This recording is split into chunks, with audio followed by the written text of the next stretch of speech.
Salam uşaqlar, bugün cimləşləyirik və mövzumuz составление предложения, yəni cümlə qurmaqdır.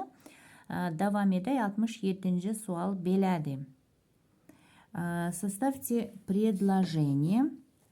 Necə olmalıdır? Gəlin baxaq. Она работает в колледже. O, kollecdə işləyir. Deməli, C variantı uyğundur. 68-də gəlin baxaq. Моя сестра читает журнал. Mənim bacım jurnal oxuyur. Deməli, bizdə onda 68-də D variantı uyğundur. 69-da так, necə olmalıdır? Женщина подошла к окну. Deməli, A variantıdır. Asandır, uşaqlar. Deməli, 70-də bizdə necə olmalıdır? Gəlin baxaq. Mama преподает в колледже. Deməli, 70 bizdə onda D olar. Так, 71. Так, надо бережно обращаться с учебниками. Deməli, 71-də onda bizdə A variantıdır. 72-də отец. Так, отец вернулся. Так, отец вернулся. Нет. Так. Отец вернулся из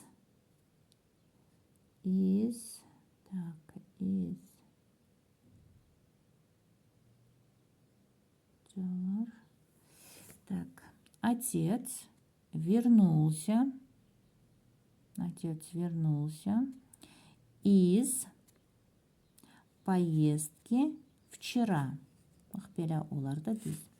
Deməli, onda amma görürsünüz, burada başqa cür də ola bilər də. Yəni, вчера отец вернулся из поездки deyə də bilərik də biz. Belə də deyə bilərik. Tak.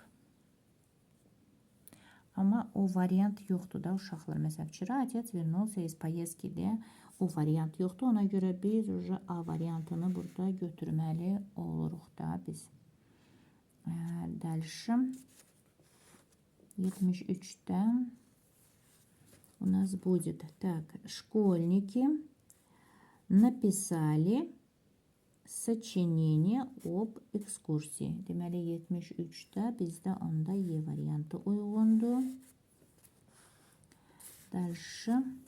Так, 74-də burada necə olur? Тренировка будет во вторник, да? Тренировка будет во вторник. Deməli, onda B variantı uyğundur bizdə 74-də. Дальше. 75-də подруга пошла на почту. Deməli, 75-də bizdə D variantı uyğundur. 76-da turisты вернулись с выставки. Onda 76-da uyğun olan bizə 7. 77-də стол стоит у окна olar da. Stol стоит у окна, onda A variantına uyğun olur. 78-də так, olur. Дети идут по бульвару. Deməli, 78-də də bizdə E uyğundur. 79-da в саду растут фрукты olar. Əlbəttə ki, C variantı uyğundur. 80. Так. Они живут в селе. Deməli, 80-də onda D variantı uyğundur. 81-də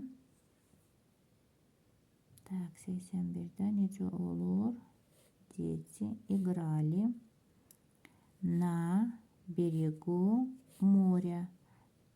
Bu onda olur E variantı. Belə uşaqlar, sağ olun, görüşərik.